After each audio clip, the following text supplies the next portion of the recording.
I gave up on doing the shadow like that because it was dumb. I'm actually going to use the pencil tool, which more and more by the day becomes my beloved. And I'm going to make a very vague shape that stretches off here into the distance that looks like my tree. Maybe. Kind of, sort of. It can be distorted. It's fine. We can have a little distortion as a tree. And I'm going to close that up. And I'm going to make that shape the same shade of green that I've been using for all my dark shadows. And I'm going to make it a little transparent. Just a little bit. That's vaguely better. I'm still not thrilled with it. At least it's underneath. No, still not happy with that, man. You need to have a shadow somewhere, but maybe this is not the place for me to have a shadow. I don't like it. Anyway, a couple other things I've done. I made a couple copies of the trees. You can use the same assets and change them up in order to get them to look different. If I hold the shift key, that preserves the proportions, but maybe I want like a really tall, skinny version of that. Shrink it down, hold the shift key now. It's even farther away. I really want you to play with scale in terms of things that are farther away. Make it look like it has depth. Let's move that stinking tree down. Other things I want you to play around with. There needs to be something blowing in the air. A wisp of wind. Let's do some semi-transparent wind. How about that? And I can do that with the blab brush. You know that blab brush? I like a blab brush. This is what I get for staying after school and doing projects. So I'm going to come over here. Just some wind blowing. Probably skinnier than that.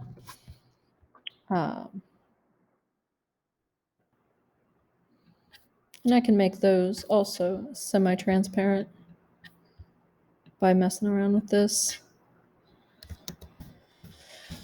I'm just not happy with what I'm creating so far. I really like the other stuff. Let's go ahead and have that cross over.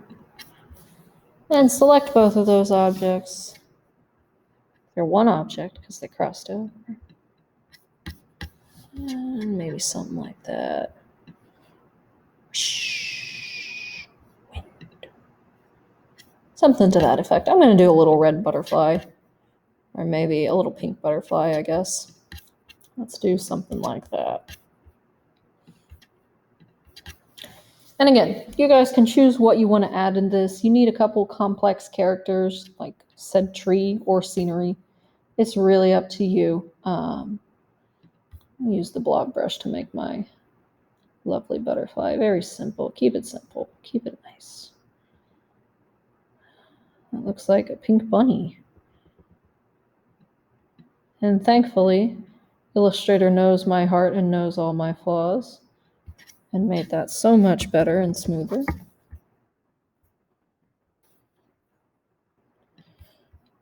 There's my little butterfly. And I will have to group these two because they're two different colors. Let's grab that and this. Command G. And my butterfly is buzzing along here. Unsure. So stuff like that. And I could maybe I'm going to do a deer. You know what? Let's do a deer, guys. Let's do it. I'm going to grab an ellipse over here. Let's make him a normal deer color. I'm going to play around for a second with the body and the anchor points. That seems like sort of a deer body. Cool.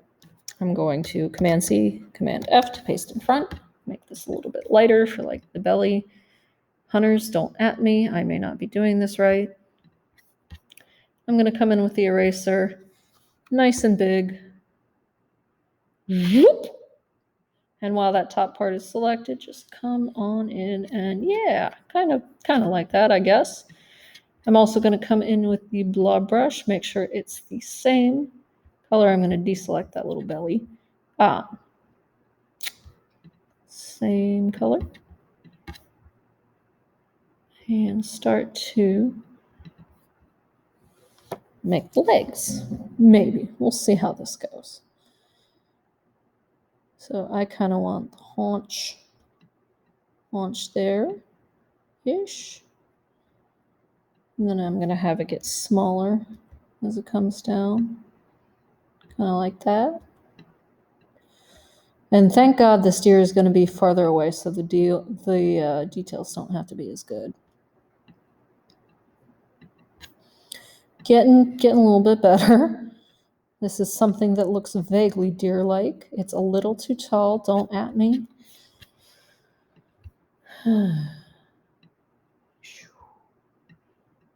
Maybe. Somewhat. It's getting better. It's getting better. All the time. We're getting better. It's gonna be okay.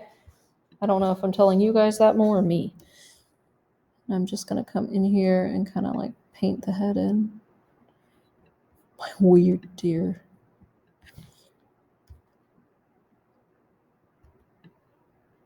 Snoot. I'm going to paint a blob brush stroke for the leg, but I'm going to send it behind.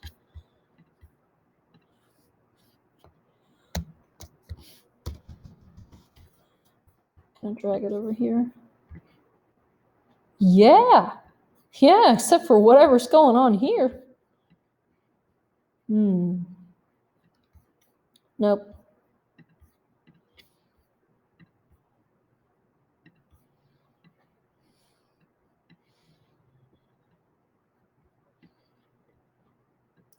I promise I have looked at a deer at some point in my life. This is why you use references, children. I'm not using a reference right now. Shame on me. Maybe it sticks its head out kind of like that. A little bit. What are deer? We just don't know, guys. We do not know what deer are. That's better. Oh my gosh, that's better. We're getting better. We are getting better. Sort of. One bit at a time. I think it's got a little more on the top of its head. Like that. And I'm going to choose the same color as the belly for my godforsaken antlers. God help us. I'm going to try to do some antlers. Oh, I forgot the ears. Deers have ears. Did you guys know? They do. Deers have ears. Here's an ear. There's an ear. And now let's do those antlers. The limited palette mostly applies to your background, not necessarily the characters or animals you're going to put in here.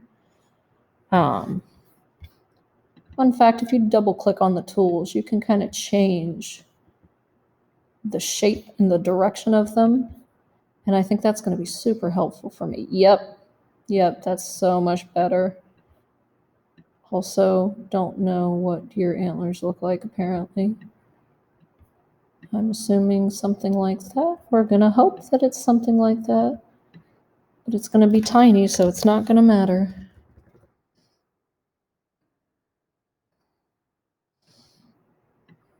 As I make a quadrillion point buck. Let's do a black nose.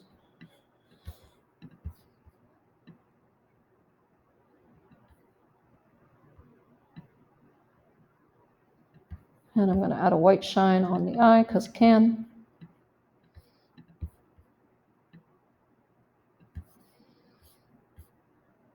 Needs a tail.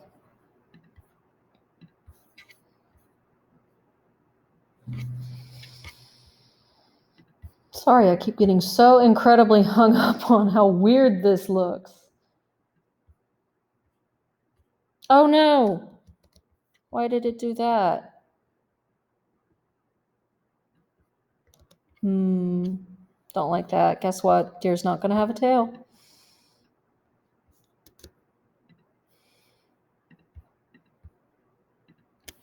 Command G to group. Shrink it down. Oh God.